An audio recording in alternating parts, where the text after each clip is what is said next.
because Quentin Beck makes up lies about the multiverse doesn't mean it isn't real.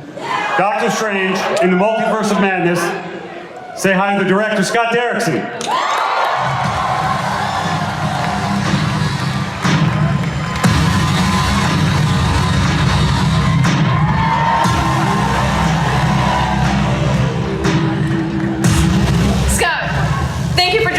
What do you love most about the character of Doctor Strange, and what excites you about telling another story that surrounds him?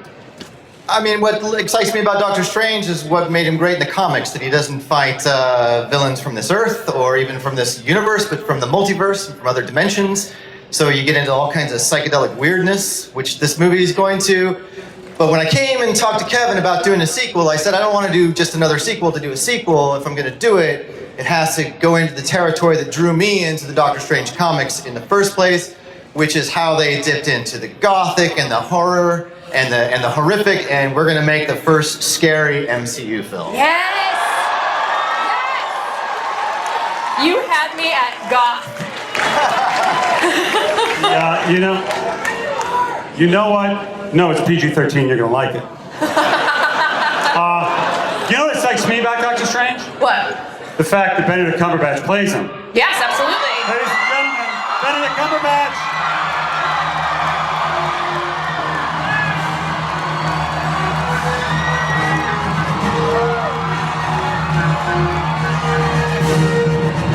Hello. So, I heard you had a little bit of a planes, trains, and automobiles situation getting here to Hall H all during your birthday. No, I just did this. Because Hall H is so important. I feel bad that you did that. It was my birthday yesterday, and they So I think you all know where I'm gonna go with this. Yes. And because it's non-licensed, we won't be sued. To you, happy birthday to you. Yeah. Happy birthday, dear Benedict. Louder. Happy birthday to you. Thank you very much. There's only one of two ways to go with that. There's the kind of like, oh no, you shouldn't stop. Just gotta take the love. So Doctor Strange has obviously gone through a lot, and his actions lead to the success of defeating Thanos. Yeah. And he's developed so much as a sorcerer, but also as a man. Yeah. So what's next for him? Just easy softball questions. I think, yeah, just some, home economics and cooking, knitwear, and a kind of crazy line in horror. Look, I'm really excited to be at the dawn of this project, and I think it's vital to maintain the integrity of humor and stuff that we had in the first film, but with this twist of horror, which I think will really have people gripped. Is that twist of horror going to change any way that you approach him as a character at all, or? He'll be facing unexpected things. I think he'll be in a position, rather like the audience, of not knowing what's coming at him. There was a lot of authority to his character, I thought, in the Avengers iterations and even in Thor as well. So we're going back to kind of trying to destroy him a bit, I think. Fantastic.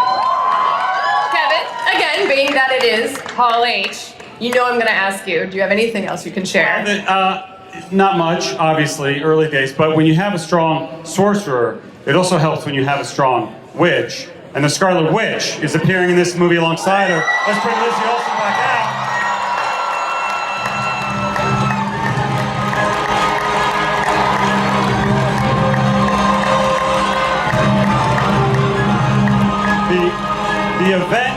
The events that you will see Wanda go through in the WandaVision epic series will be reflected and tied directly into Doctor Strange in the Multiverse of Madness.